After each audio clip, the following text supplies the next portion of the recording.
Did your family walk on eggshells or explode without warning?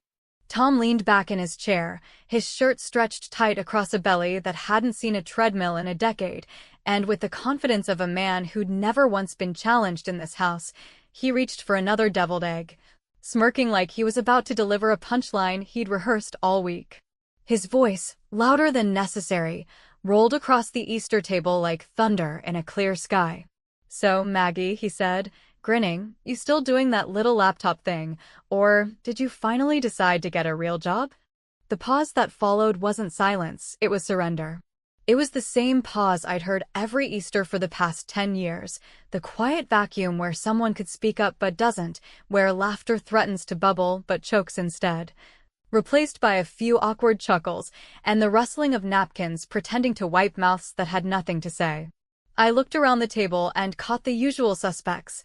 Dad chewing without making eye contact, Mom shifting green beans around her plate like she was avoiding landmines, and my cousin Lisa giving me that tight-lipped smile she always saved for moments like this. Equal parts pity and apology.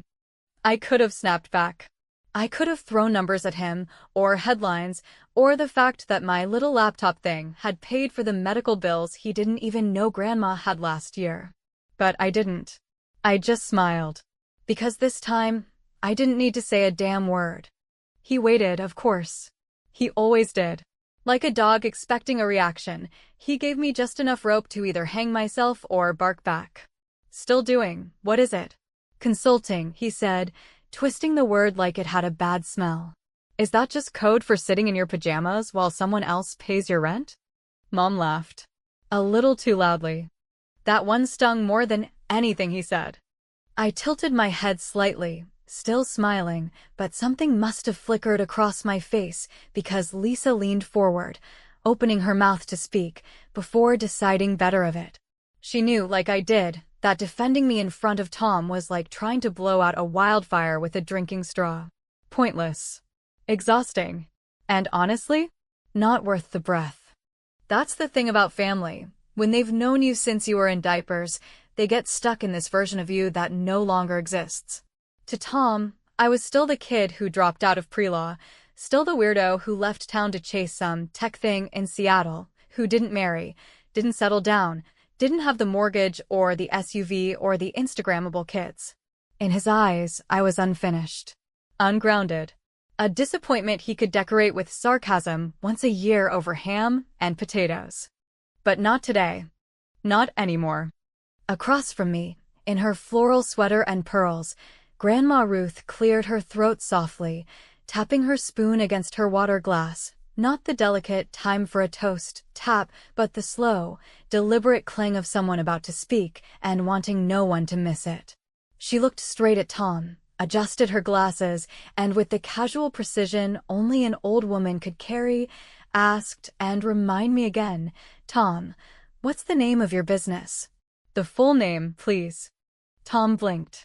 "Thompson Automotive Group," he said, puffing his chest a little. "We just opened the new location in Ridgeville. Biggest in the state, actually." "Oh yes, I saw that," Grandma said, squinting slightly as she turned to her iPad, swiping with a practiced finger. "I keep up with the grandkids' work, you know. I like to know who's doing what. You never know when someone your age will end up in the newspaper, and these days it's either a success story or a mugshot." There was laughter, but not the kind Tom liked. This one was softer, richer. The kind that stings if you're on the wrong end of it. "Anyway," Grandma continued, her voice syrupy but sharp, "I was reading an article last night. Said Maggie's company just donated, let me see here, yes, $200,000 to build transitional housing for veterans. Said it came from her firm's Q1 charitable fund. That's in 3 months, right? Not bad for someone in pajamas." Tom's fork stopped halfway to his mouth, suspended like a cartoon coyote over a cliff. Mom froze too, her hand mid-sip with a glass of rose she'd been nursing since the first salad. Lisa bit her lip, barely holding in a laugh. And I just sat there, still smiling, still silent. I'd known this moment would come. I hadn't planned it, not exactly. But last summer, when I'd signed that federal contract for digital infrastructure with a massive grant for social impact built in, when I realized just how far my company had come, I made a decision. I wouldn't shove it in anyone's face. But I also wouldn't shrink to fit their narrative anymore. If Tom wanted to humiliate me again this year, I'd let him. Because when the truth walks in the room, it doesn't need to shout.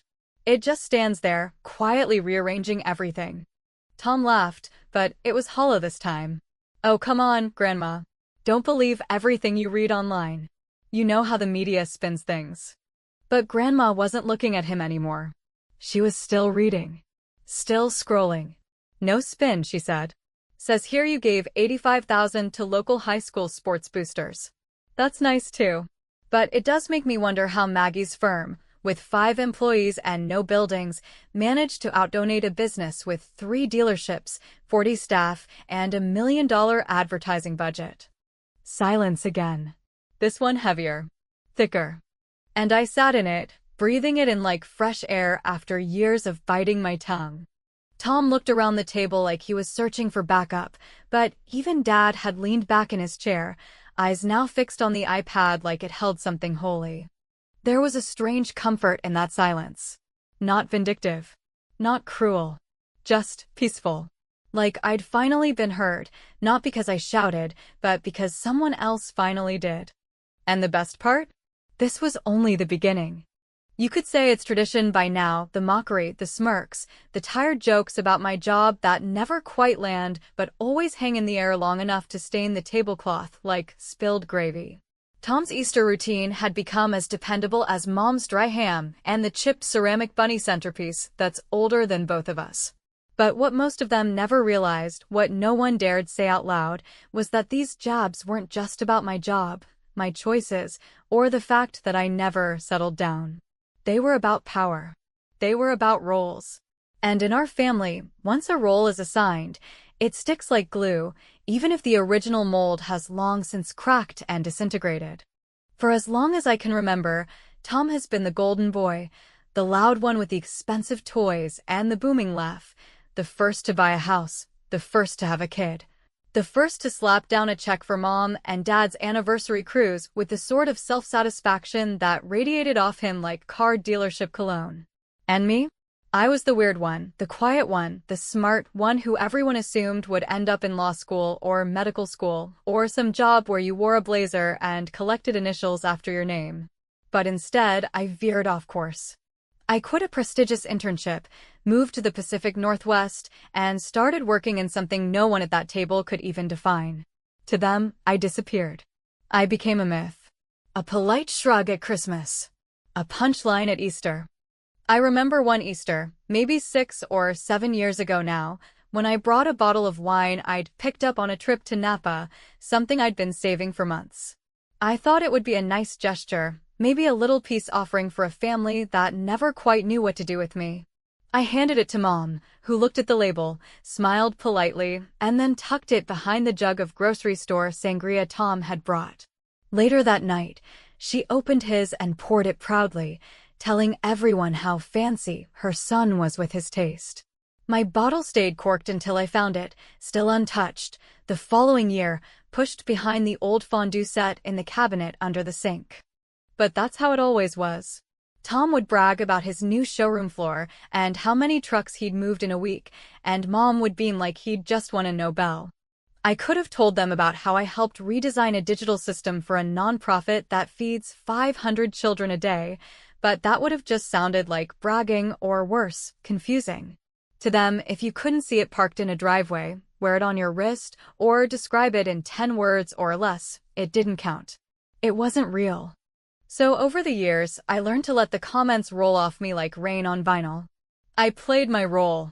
I smiled, nodded, kept things vague, made jokes at my own expense just to get ahead of the ridicule. I became fluent in self-deprecation. It was easier that way. It made dinners go by faster. It kept the peace. Until last July. That's when everything changed, not all at once, but like a tide turning slow and steady, pulling me toward something I hadn't felt in years, the sense that I was no longer playing defense in my own life. It started with a single email, blunt, to the point, from a government agency I hadn't expected to hear from, asking if my team was available for a systems overhaul involving critical infrastructure for child welfare services across 3 states. The contract wasn't massive by corporate standards, but for us, for a team of 5 working out of laptops in coffee shops and living rooms, it was the kind of deal that redefined what was possible. We signed the deal in August. By September, we'd hired 2 more engineers. By October, we were not just sustainable, we were thriving. But I never told them. Not because I didn't want to, at least not at first, but because I wanted to see what would happen if I didn't. If I just kept showing up, kept letting Tom talk, kept smiling through the insults. Would anyone notice the shift? Would they see the change? Or would I always be the girl who never really figured it out? It was a strange thing, carrying a secret like that, something so enormous and transformative that it made everything else seem smaller, lighter, irrelevant. I had always assumed I'd want to flaunt success if I ever reached it, to finally prove my worth with stats and headlines. But when it came, what I felt wasn't triumph, it was clarity. I didn't need them to see me anymore. I saw myself. And that, as it turned out, was enough. Until Easter came around again. And this time, I brought nothing but a bottle of wine and my silence. When Tom made his joke, and the table fell into its usual rhythm of discomfort and avoidance, I didn't flinch. I watched him, watched the smug curve of his mouth, the way he leaned into his performance like a comedian working a loyal crowd. And I waited. Because this year, I wasn't alone in the knowing. Somewhere down the table, Grandma Ruth had been watching, too. The way she always does, quietly, invisibly, like a lighthouse you forget is there until the fog rolls in.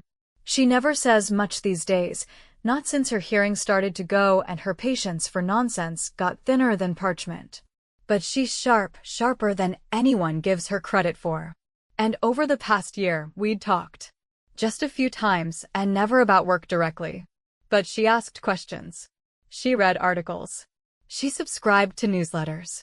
She learned what my company did, not because I bragged, but because she cared. Because she saw something everyone else was too busy or too biased to see. So when she cleared her throat and started tapping on her iPad, I knew something was coming. I just didn't know it would come like a wrecking ball wrapped in pearls.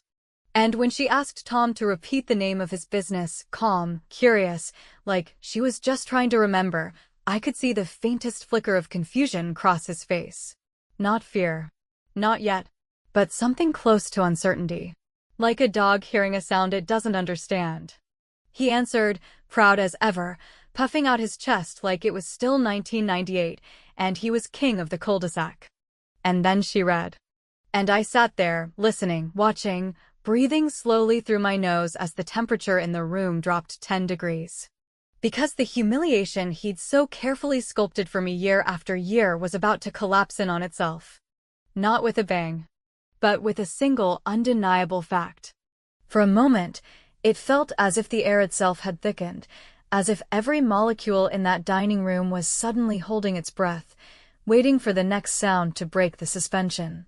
And in that pregnant pause between Tom's smug declaration and Grandma Ruth's next move, I saw something I hadn't seen in years, not just surprise, not confusion, but a genuine crack in his armor. A barely perceptible twitch of his left eyebrow that told me he was trying, and failing, to read the room that had always belonged to him.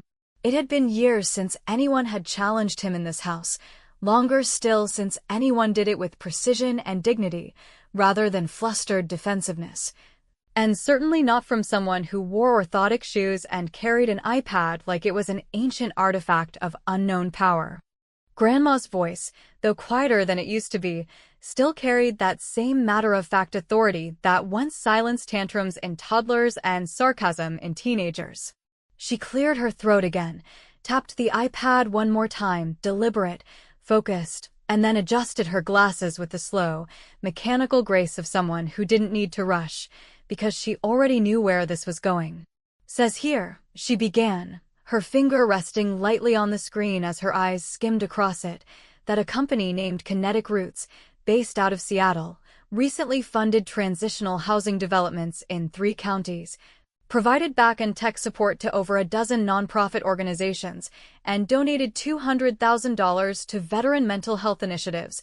She paused here for effect, though I knew instinctively it wasn't dramatic flair, just her usual cadence, all in the first. quarter of this year. The silence that followed wasn't the kind of silence you hear after someone says something profound or poetic. No, this was the kind of silence that rolls in after a hammer hits glass, a silence built on disbelief, embarrassment, and the sudden, undeniable awareness that the usual script had just been torn in half. Tom, who just seconds ago had been performing for his audience like he always did, now sat stiffly, his fork still halfway to his mouth, his jaw flexing as if deciding whether to chew or speak or laugh it off like a bad joke.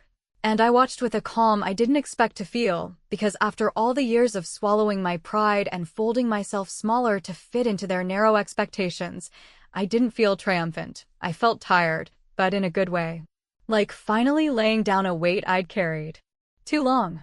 It was Lisa who broke the silence, her voice light but edged with something unmistakably gleeful, like a child catching an adult in a lie. "Wait," she said, eyebrows raised, eyes bouncing between me and Grandma, kinetic roots. "That's Maggie's company, right?" I didn't answer, didn't need to, because Grandma nodded before I could even open my mouth, still scrolling, still calm, her face unreadable except for the faintest smile tugging at the corner of her lips. An expression I'd seen only a handful of times in my life, each one etched into memory, because when Ruth Brunner smiled like that, it usually meant someone was about to be humbled in the most graciously devastating way imaginable. Tom laughed then, but it wasn't real, not the belly-deep, chest-thumping laugh he usually roared after one of his own stories, but the strained, shallow chuckle of a man who senses control slipping through his fingers and doesn't yet know how to pretend he doesn't care. "All right," he said, too quickly, "sure, I mean, anyone can write a check if they've got investors or whatever. It's not like that means anything. I give too, I just don't need to announce it to the world. Some of us believe in quiet charity." And there it was, the pivot, the attempt to regain footing, to reframe the narrative and claw back the upper hand with the implication that his invisibility was somehow virtuous. That not being noticed was an intentional moral stance rather than the result of absence. I could have answered then, could have pulled out my phone and read from the public records of Thompson Automotive's donation history, which, as I knew thanks to a little due diligence, amounted to a few sponsorships for high school football teams, some holiday food drives, and a questionable contribution to a local Chamber of Commerce gala that essentially paid for his own table and banner. But I didn't. Because again, I didn't have to. Grandma didn't miss a beat. "Well," she said, still tapping gently on her screen, "that's funny, because I looked at the IRS 990 reports just this morning, and if you're donating quietly, Tom, you might want to tell your accountant, because it's not showing up anywhere." Her tone was soft, almost sweet, but the words landed like a slap. There was no venom, no cruelty, just the unbearable weight of truth delivered plainly, and with surgical precision. Across the table, Mom opened her mouth as if to interject, to defuse, to change the subject or at least smooth the edges of what was rapidly becoming a public reckoning, but she stopped short, her eyes darting toward my father, who stared down at his plate like he'd suddenly discovered religion in the mashed potatoes. I watched the scene unfold as if from a distance, feeling oddly detached from the chaos that once would have turned my stomach, and I realized then that I wasn't the one being exposed or embarrassed or peeled apart in front of my family, it was him. Tom leaned back, shifting in his chair, lips pressed together in a thin, bloodless line. "This is ridiculous," he muttered, though his voice cracked slightly around the edges. "What, now we're reading tax returns at Easter dinner? Is this what we do now?" I looked at him for the first time since he'd opened his mouth that evening, really looked, and I let the silence stretch just long enough to feel like a choice, not a delay. Then, softly, I said, "I didn't even know Grandma followed my company page." The words weren't sharp. They weren't even particularly clever. But they were honest. And in a family that often hid behind politeness and half-truths, honesty had become the most cutting thing in the room. Grandma turned to me, her eyes clear behind thick lenses, and said, "I follow people who do things worth following." And just like that, the floor shifted. What once was tradition was now tension. And for the first time in years, I wasn't the one sitting at the small table in the back of the room, begging for validation in subtle smiles and small talk. I was at the head. And whether they liked it or not, they'd just seen what that looked like. By the time Grandma Ruth set her iPad down with that signature, deliberate finality, the kind that didn't need an exclamation point because the silence it invited was loud enough to rattle the silverware. Everyone at the table had shifted uncomfortably in their seats, each person visibly recalibrating their perception of the room, and for once, not a single eye was on Tom. Instead, all heads, consciously or not, seemed drawn toward me, as if they were only now remembering that I existed in 3 dimensions, that perhaps the person they had pigeonholed as the weird one with the laptop and the flexible hours might not only have depth, but reach, influence, and worst of all for Tom, a reputation that extended beyond this dining room. The room had settled into that strange hush familiar to anyone who's ever sat through a Thanksgiving where someone brings up politics, the kind of silence that isn't peaceful or passive, but brimming with unspoken judgments, fragile egos, and an imminent detonation that everyone knows is coming, but no one dares defuse. And it was Tom, naturally, who tried, once again, to rescue the moment, to pull the spotlight back toward him, to wrap his hands around the collapsing structure of his social dominance and prop it back up with the only thing he knew how to wield: volume. "You know what?" he said, forcing a chuckle that fell flat on the hardwood floor. "This is all nice, really. I'm happy for you, Maggie.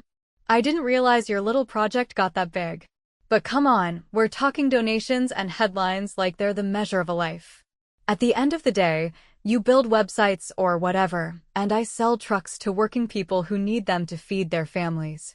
I don't need a news article to feel proud of what I do." And there it was, that subtle twist of the narrative, the reframing of the situation as if he were the humble everyman and I was the flashy elitist. The classic play of someone so used to winning every argument by default that he'd never learned how to lose one with grace. I looked at him, and for a moment I could feel the old reflex returning, the urge to soften the blow, to explain myself, to meet him halfway on a road he hadn't even walked toward. But something stopped me. Maybe it was the way Grandma had glanced at me a few seconds earlier, that small, conspiratorial look of "don't you dare back down," or maybe it was just time that had finally caught up with him and with me, and with the fragile lie that had been preserved in this house year after year like a plastic-covered sofa no one sat on. So I placed my fork down gently on my plate, leaned back just enough to make clear that I wasn't on the defensive, and said, "You're right, Tom. You help people buy trucks. And I help people build systems that protect children from abuse, track medical resources in disaster zones, and allow veterans to access therapy without waiting 6 months. Different tools, different jobs, same goal, making things better. The only difference is, I don't feel the need to make fun of you for it." That was it. No yelling. No raised voice. Just facts, plainly spoken, delivered with the same tone I'd used to order coffee. And for a few seconds, he didn't respond. Maybe he was stunned, or maybe he was trying to calculate whether there was any angle left from which he could twist this in his favor, but by the time he opened his mouth again, the momentum had already shifted so dramatically that it almost didn't matter what he said next. Before he could, Lisa, sweet, observant, always the peacemaker Lisa, broke the tension with a quiet declaration that seemed to land like a gavel. "I knew it," she said, nodding slowly, her eyes on me. "I saw your company in Forbes. Thought it might be you, but the picture was kind of blurry." Her smile wasn't gloating, just proud, like someone who'd finally had a hunch confirmed. "You were on some kind of under-the-radar founder list or something, right? I remember because they said you ran one of the only for-profit tech companies doing non-profit infrastructure work without venture capital." It was the kind of statement that shouldn't have mattered at a family dinner, that shouldn't have carried weight, but somehow it did because it came from someone who had never once joined in the mockery, who had watched quietly and chosen to remember the details others ignored. And more importantly, it came at a moment when the table needed a second voice to verify the reality they were now being forced to accept. Mom, of course, tried to intervene, though not with defense. She never defended me when it mattered, but with distraction. "Well, I think this is all getting a bit heavy for a holiday dinner," she said with that brittle smile she used whenever her idea of normal was being challenged. "Why don't we just enjoy the food?" Maggie, pass the mashed potatoes, dear. I handed them over without a word, but I didn't look away. Not from Tom, not from the uncomfortable expression circling the table, not from the growing understanding that no one here had ever asked what I actually did because they'd all assumed they didn't need to know. Their mental image of me had been built years ago, carved in stone, and not once had they considered the possibility that I might have grown beyond it. Tom, to his credit, didn't double down, not yet. Instead, he stared at his plate, and in that rarest of moments, the room watched a man realize that he had underestimated someone not just once, but repeatedly, and that his failure to adjust had left him exposed in front of the very people he'd always tried to impress. And when he finally did speak, his voice had lost its bluster. "I didn't know you did all that," he said, not quite an apology, more a confession. "You never said." I considered letting that stand, letting the moment rest in ambiguity, but I'd let too many years go by hiding my light under the tablecloth of their comfort. So I looked at him and said, "You never asked." That, more than anything else, seemed to land. Because he knew it was true. And Grandma, bless her wickedly sharp soul, wasn't done. She turned toward me, her hands folded primly in her lap, and with that same dry tone she used when correcting typos in church bulletins, said, "Want to tell them about the school you helped build in Honduras, or should I?" The room collectively blinked, and Mom actually gasped, genuinely shocked, because this was the first she was hearing of it, and not because I'd hidden it, but because, in their minds, there had never been a version of me capable of doing something so distant, so impactful, so real. And in that moment, I realized something I hadn't allowed myself to acknowledge before. It wasn't just that they underestimated me. It was that they never truly saw me. Not until now. The thing about truth, especially the kind that arrives without theatrics or warning, is that it doesn't need to raise its voice, doesn't require a stage or a spotlight or even the defense of its speaker. It simply lands, quiet and undeniable, and reshapes the atmosphere in ways that words never could. And in the brittle silence that lingered after Grandma's final, precise question, one laced not with judgment, but with the unmistakable implication that she had receipts, timelines, and perhaps even photos, something shifted permanently in that dining room. As if the foundation of our family's stories, the invisible but rigid structure we all tiptoed around for years, had cracked just enough to let in some light. I didn't answer her right away. Not because I was unsure, or because I wanted to play coy with a moment so weighted, but because I understood, in the quiet clarity that had settled into my bones since this dinner began, that the old version of me, the one who tried to win approval through small talk and silence, who folded every accomplishment into something digestible for others' comfort, was finally and irrevocably gone. And the woman left in her place didn't owe anyone an explanation, least of all a family who had never asked for one until now. But I did speak. Not because I had to. Because I wanted to.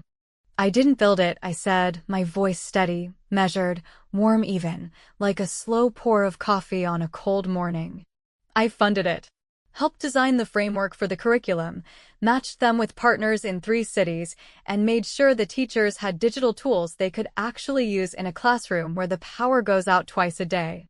For a moment, no one moved, not a fork, not a glass, not even Grandma, who had begun dabbing at her mouth with the edge of a cloth napkin like she'd just finished dessert, and was now simply observing the aftermath with clinical interest. It was Tom who finally responded, and though his voice was quieter than it had been earlier, the edge of defensiveness hadn't entirely left him. "Well, that's great," he said, his eyes scanning the table like he was hoping someone else might jump in, might throw him a rope or at least a distraction. "Really? I just think there's a difference between doing good and making it look like you're doing good. That's all I'm saying." But there was no conviction behind it. Just habit. I leaned forward slightly, not aggressive, just present, and said, "Tom, the difference is that I didn't bring this up. I wasn't waiting to be praised. I never put it in the family group chat or mailed a newsletter or told Mom to brag about it at brunch. I didn't say a word. But the only reason you ever hear about the work I do is when someone else decides it's worth mentioning. Maybe the question isn't why I didn't share it sooner. Maybe the question is why no one ever thought to ask." Again, the words weren't said with bitterness. There was no rage, no resentment, just an honest acknowledgement of the imbalance that had shaped our dynamic for decades, a dynamic in which he was always presumed competent, successful, worthy of pride, while I was expected to explain, justify, and defend myself simply for choosing a path that didn't come with a showroom floor or a grand opening sign on the local news. Dad shifted in his seat, clearing his throat, perhaps intending to offer a word, a comment, some sort of paternal middle ground that would restore a sense of comfort to the table. But before he could find whatever words he was searching for, Grandma Ruth, still poised, still composed, still seated in that faded cardigan she wore every Easter since before I was in college, delivered the final blow with the kind of casual, offhand remark that will echo in my mind until the day I die. "No one attacked you, Tommy," she said, not cruelly but firmly, the way you might correct a child who thinks a shadow is a monster. "You just don't like mirrors." And that was it. That was the moment the game ended, the point at which whatever fragile illusion he had been clinging to collapsed entirely, not because he had been defeated in some grand debate, but because someone he respected, someone whose opinion shaped his self-image in ways he'd never admit, had told him, in no uncertain terms, that his perception of himself and the way he treated others was not only flawed, but visible to everyone around him. He didn't speak again after that. Not through dessert, not during the clumsy clearing of dishes, not even when the kids came back from their egg hunt and began comparing their plastic treasures in the living room. He stood when it was time to say goodbye, offered a stiff hug to Mom, nodded at Dad, and gave Lisa a strained smile before turning to me, not with warmth, not even with regret, but with the distant gaze of a man who had seen something he wasn't ready to understand. I didn't wait for an apology. I didn't need it. Instead, I picked up my coat, grabbed the half-empty bottle of wine I'd brought, my own this time, not the cheap stuff Tom always dropped off in bulk, and headed for the door. Lisa caught up with me just as I was slipping my shoes back on, her hand touching my arm lightly, the way only someone who truly gets you can do without speaking. "That was badass," she whispered, her eyes gleaming with a mix of admiration and relief. "About time someone flipped the damn table." I smiled, not smug, not victorious, just content. Because she was right. The table didn't flip with shouting or fighting or some dramatic reveal. It flipped slowly, quietly, with facts and presence and the unwavering decision to no longer accept being diminished for the sake of someone else's fragile comfort. When I got into my car, the late afternoon light had already started to shift, casting long shadows over the driveway, and as I pulled out, my phone buzzed with a notification, a text from Grandma Ruth. It read, "Next year, I'm bringing popcorn." I laughed out loud, for the first time all day, not because it was funny in a shallow way, but because it confirmed something I had suspected deep down for months, that she had seen it all coming, had known what was happening, and had simply been waiting for the right time to let the truth speak for itself. And as I drove away, watching the house shrink in my rearview mirror, I wasn't thinking about revenge or victory or any of the things I thought I'd crave when this moment finally arrived. I was thinking about peace, the kind that doesn't come from winning a battle, but from no longer needing to fight one. They saw me now. But more importantly, I finally saw myself.